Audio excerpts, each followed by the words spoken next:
میں نے انسٹاگرام پر وقار آزادی کی پوسٹ دیکھی کہ جو ہے اسپیچ کمپٹیشنز کے لیے آڈیشنز ہو رہے ہیں، تو میں آڈیشنز دینے آ گیا. آڈیشنز میں فائنلی ٹاپ 10 اسپیکرز میں سلیکٹ ہو گیا. اس کے بعد ہم لوگ ادھر آتے رہے، آڈیشن سر وقار کے ساتھ میٹنگز ہوئیں، پروموز ہوئے، اور دین آج فائنلی گرینڈ فنالے کا دن آ گیا. کمپٹیشن بہت زیادہ ٹف ہے اور مجھے ٹائم بھی بہت کم ملا تھا اسپیچ کو پریپیئر کرنے کا، تو بس یہی ڈر ہے کہ کہیں فمبل نہ مار دوں. تو اب دیکھتے ہیں کیا ہوتا ہے.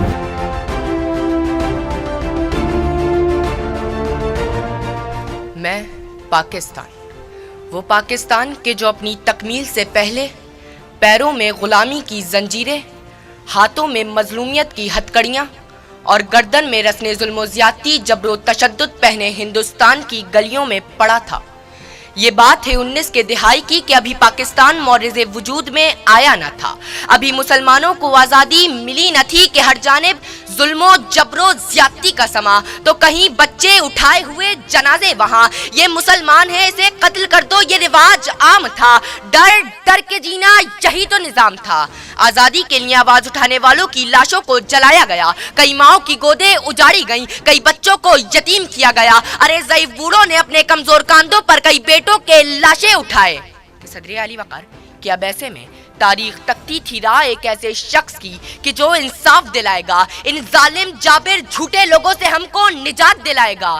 کیسے میں چراغ امید بشر نے سمت مغرب دیکھا تو مشرق کا ایک ایسا سورج طلوع ہوا جو دین محمدی کا سپاہی بن کر نعرہ تکبیر بلند کر کے حق و صداقت کی شمشیر لیے ظلم کی زنجیروں کو کاٹنے آیا، پیغام آزادی دینے آیا. اور پھر دنیا نے دیکھا کہ جہد مسلسل کی داستان نگار وطن کی سلامتی کا عنوان بن گئی اور دنیا میں ایک نئی اسلامی سلطنت پاکستان بن گئی. 27 رمضان المبارک کی رات امت محمدی کو قرآن کا تحفہ دینے والے پروردگار نے 27 رمضان المبارک کے دن امت مسلمہ کو پاکستان کا تحفہ عطا کر دیا. کہ اب اقبال کے خواب کو پورا کیے ہوئے مسلمان کھڑے ہیں قربانیاں دیے ہوئے. اے قائد تو نے کر دکھایا کام وہ جس سے ذرہ ہے آفتاب کو حیران کیے ہوئے، ذرہ ہے آفتاب کو حیران کیے ہوئے. کہ صدر علی وقار میری آنکھوں کے سامنے فیروز خان ہے جو کارگل کی جنگ میں دشمن کو مات دیتے ہیں اور تمغہ جرات حاصل کر کے آفتاب کو حیران کر دیتے ہیں. پھر میری آنکھوں کے سامنے بہادر نوجوان ٹیپو سلطان ہے جو دشمن کو مات دیتے ہیں، انگریزوں کو دھول چٹاتے ہیں اور شہر محصور ہونے کا لقب پا کر آفتاب کو حیران کر دیتے ہیں. پھر میری آنکھوں کے سامنے کمسن فاطمہ بنت عبداللہ ہے جو زخمیوں کو پانی پلانے کے لیے آگے بڑھی تو شہادت کا رتبہ پا کر آفتاب کو حیران کر دیا. پھر میری آنکھوں کے سامنے شہید مقبول حسین ہے کہ جن کی زبان کاٹ دی جاتی ہے، ان کے ناخن چیر دیے جاتے ہیں اور انہیں پاکستان مرد آباد کہنے پر مجبور کیا جاتا ہے. تو وہ اپنی کٹی زبان کے بہتے لہو سے دیواریں زندان پر لکھتے ہیں پاکستان زندہ باد اور آفتاب کو حیران کر دیتے ہیں.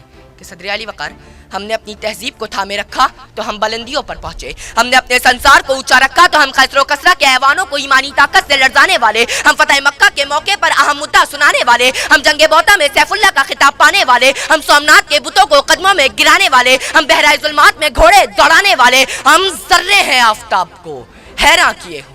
کہ صدر علی وقار پھر میری آنکھوں کے سامنے JDC کے ظفر عباس ہیں جو کورونا کے باوجود غریبوں میں راشن تقسیم کر کے آفتاب کو حیران کر دیں. پھر میری آنکھوں کے سامنے عبدالستار ایدی ہے کہ جو دنیا کی نمبر 1 ایمبولینس سروس بنا کر آفتاب کو حیران کر دیں. پھر میری آنکھوں کے سامنے محمد علی سٹپارہ ہے کہ جو 8000 میٹر سے زائد کی بلندی پر جا کر سبز حلالی پرچم لہرا کر آفتاب کو حیران کر دیں.